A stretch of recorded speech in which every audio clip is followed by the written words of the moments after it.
was always interested in film, and specifically the effects, visual effects part of it, of film.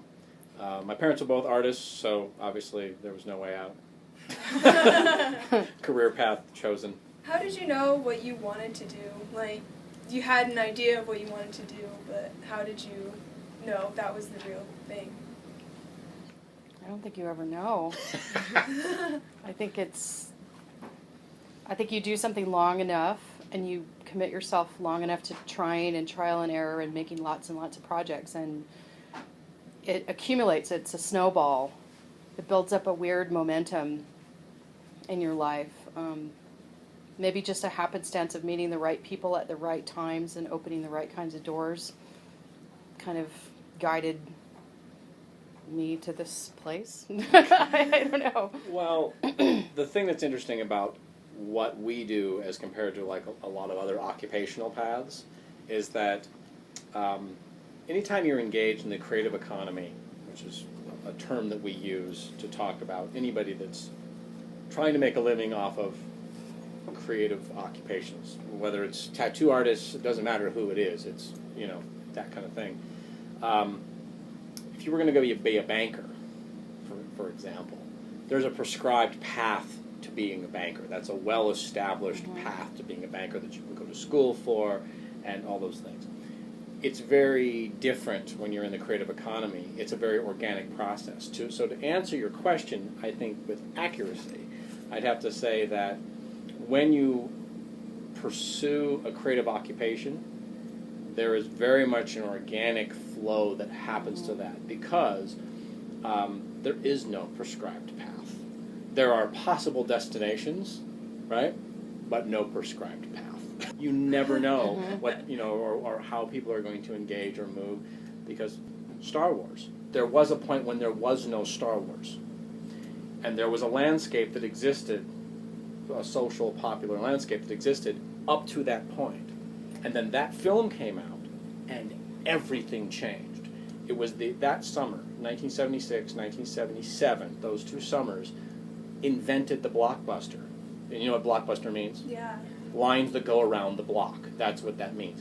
People waiting in lines. That had never happened in the history of film ever before that, where people were literally standing in line sometimes for days to get in to see Star Wars or Jaws or whatever was the thing. It was and so you never know. There could be a film that's being made right now. There could be a video game that's being made right now that when it comes out, everybody's going to go completely freaking nuts about. What advice do you have for us at this point in our lives, just starting to get into school? We're just starting to discover what really drives us and what could potentially make us want to do this our whole lives, like do whatever we find for the rest of our lives. I started college early because I didn't know what. I was anthro major, then I became an English major. Just like to read and write, and I had no idea that I would end up here. It's possible you don't know yet for sure what path you want to follow, so dabble. And it's also possible that there might be a path that you're going to create that doesn't exist yet.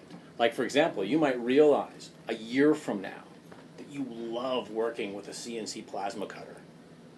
You said like 1/2-inch plate steel is your thing. You never know. But you still want to do, let's say, costuming. There might be this weird hybrid of CNC metal pieces that it's your own thing, and you're going to have to learn then a whole 2 different skill sets and figure out how to go like this. I always liked to work with texts, meaning like written texts, but I didn't know at that time that these things around us, these are texts too. What do? You wear something and it is telling a story. Where I am now, I get to produce a lot of texts, written ones. Sometimes I blog or I write essays. A lot of times I'm making individualized texts for people to wear.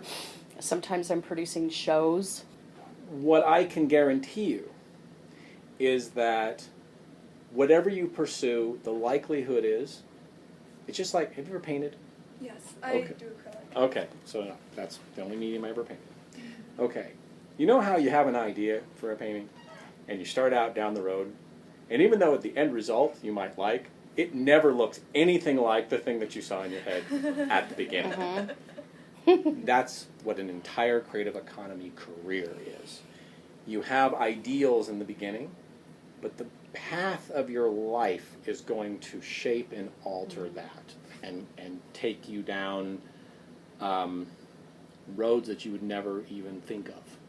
Dedication and self-sacrifice that a lot of people are not really able to do. It's a hard slog, I will say that. Even under the best of circumstances, it can end up being, like, you'll have that breaking point, you know, where you'll like come up and like, oh, and here's how you know. The instant you start going, I'm just going to quit, I'm going to go be an airplane mechanic. Just enough, I'm not doing this anymore. That's probably when you're really close to a breakthrough that's going where you want to be going.